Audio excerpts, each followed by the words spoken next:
Yönetiminin ve başkanının düzenlemiş olduğu bu organizasyona bizleri de davet ettiği için çok teşekkür ediyorum. Saygılar sunuyorum.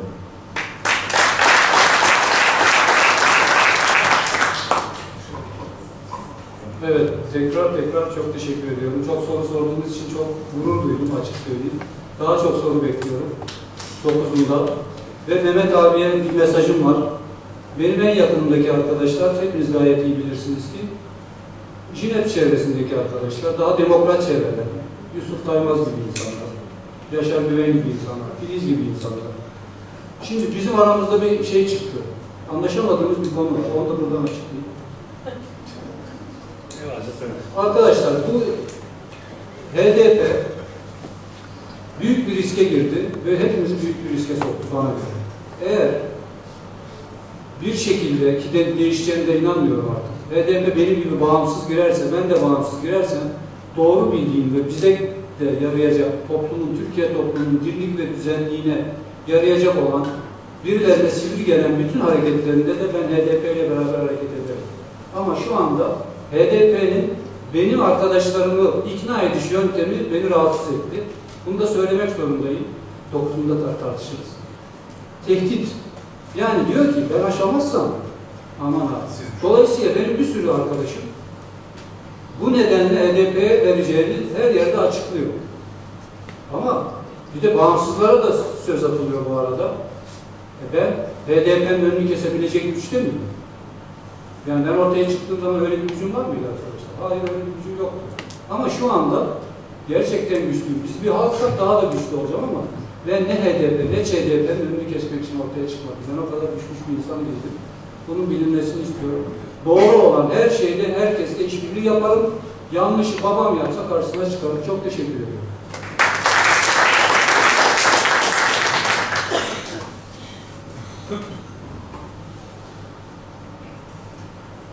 Ben de bu toplantıyı düzenleyen Federasyon Başkanımıza, Yönetim Kurulu'na ve bugün Türkiye'nin de çeşitli yerlerinden buraya gelen misafirlerimize çok teşekkür ediyorum. Bugünkü bu toplantı bile milletimiz adına bir kazanımdır. Sağ olun, hepinize iyi akşamlar diliyorum.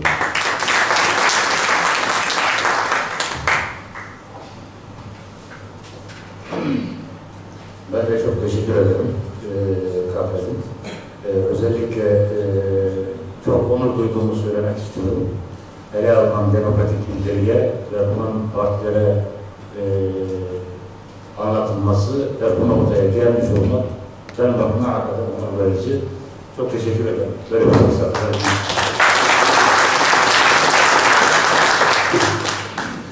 Evet, değerli KAPES yönetimine ben de çok teşekkür ediyorum. Ayrıca bize bu sağladıkları bu çok demokratik ortam, çok değerli, kıymetli ortam için ve Çerkes kimliğini özelliklerinin başına koyarak burada bizimle olan sayın aday adaylarına da başarılar diliyorum.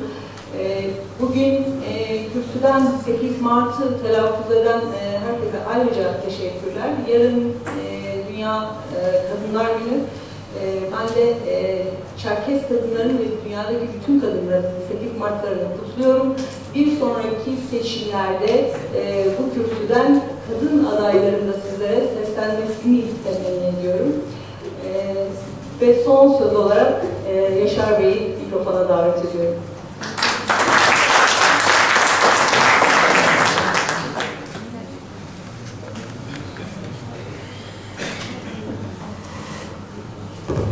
Sayın Başkan, değerli siyasi partilerden aday ve bağımsız aday sevgili kardeşim, çok kıymetli katılımcılar.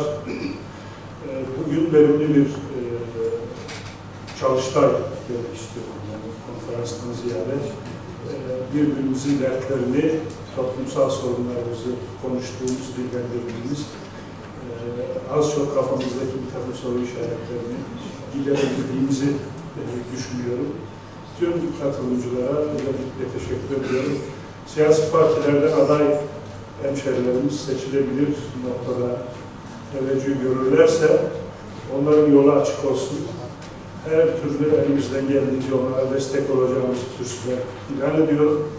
Ama seçilir noktada olmayanların da bu kocaman yürekli bağımsız aday arkadaşımıza destek olacakları konusunda hiçbir şüphem yok. Başaramazsak da yolunda ölürüz. Karınca misali Yalçın Karabaş'a çok teşekkür ediyorum. Çerkeslerin siyasete bakış açısını değiştireceğini ve bizim de artık bu ülkede bir şekilde siyaseti yapmamız gerektiğini önünü açacaktır. Gerçekten yürekten destekliyorum şahsım adına. Federasyon olarak da elimizden geleni yapacağımızı söylüyorum. Hepinize çok teşekkür ediyorum. Uzaktan gelen herkesin yolu açık olsun. Sağ salim evinize yolunuza kavuşun inşallah. Sağ olun, var olun. Teşekkür ederim.